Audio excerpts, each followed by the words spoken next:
યાત્રા એટલે એ યાત્રા કે જેમાં ભગવાન રથમાં બેસીને અમદાવાદની નગરચર્યાએ નીકળે છે।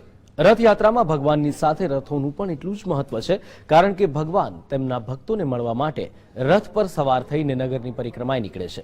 પરંતુ ભગવાનને જનતા સુધી પહોંચાડવાનું કામ રથને ખેંચનારા ખલાસીઓ કરે છે, જેમનું પણ એક આગવું મહત્વ છે। તેઓ એક દિવસ માટે જાણે કે ખુદ ભગવાનના સારથી બને છે। આ એ જ રથ છે જેમાં જગતનો નાથ ભાઈ બલરામ અને બહેન સુભદ્રા સાથે નગરની પરિક્રમાએ નીકળશે। રથયાત્રાને ગણતરીના દિવસ બાકી હોવાથી રથના સજાવટની કામગીરી લગભગ પૂર્ણ થઈ ગઈ છે। ખલાસી ભાઈઓ દ્વારા રથને તૈયાર કરી દેવામાં આવ્યો છે। ખલાસ કોમના લોકો માટે રથયાત્રાનું વિશેષ મહત્વ છે, કારણ કે રથના સમારકામથી લઈને તેને ખેંચવાની કામગીરી એકમાત્ર આ કોમ જ કરે છે। મહાકાય અને વજનદાર રથને ખેંચવા માટે 4 ઇંચ જાડું અને 40 ફૂટ લાંબા સૂતરના દોરડાનો ઉપયોગ કરવામાં આવે છે।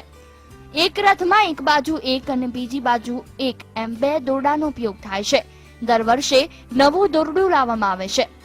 સૂતરના દોરડાથી ખેંચવામાં આવે છે અને એને નરમો એ દોરડાનું નામ નરમું એટલે મુલાયમ રહે છે, એટલે એ દોરડા વચ્ચે અમે રથ ખેંચીએ છીએ। એક રથ ઉપર લગભગ 40 ફૂટનું દોરડું એક બાજુ હોય છે, બીજી બાજુ 40 ફૂટનું, એટલે એક રથ ઉપર 80 ફૂટનું દોરડું હોય છે અને તે તદ્દન ઉઘાડા પગે અમે ખેંચતા હોઈએ છીએ। ખલાસ ભાઈઓ ઉઘાડા પગે ખેંચતા હોઈએ છીએ। પગે આમાં તડકાના હિસાબે ફોડલા બી પડી જતા હોય છે, પણ અમે કંઈ દવા દારૂ કરતા નહીં, ભગવાનની મહેરબાનીથી 2-3 દાડામાં જ મટી જતું હોય છે। ગુજરાતમાં અમદાવાદ, ખંભાત, વડોદરા, સુરત જેવા શહેરોમાં ખલાસ કોમ રહે છે। રથયાત્રાના દિવસે ખાસ ખલાસ ભાઈઓ અમદાવાદ રથ ખેંચવા આવે છે। એક રથ ખેંચવા માટે 400 ખલાસ ભાઈઓ હોય છે, જેઓ વારાફરતી રથ ખેંચે છે। ખલાસ ભાઈઓ રથયાત્રાના પ્રારંભથી અંત સુધી ખુલ્લા પગે રથ ખેંચે છે।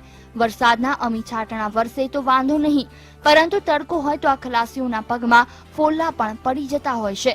જોકે તેનો દુખાવો ભગવાનના રથ ખેંચવાના આનંદમાં ક્યાંય ખોવાઈ જાય છે।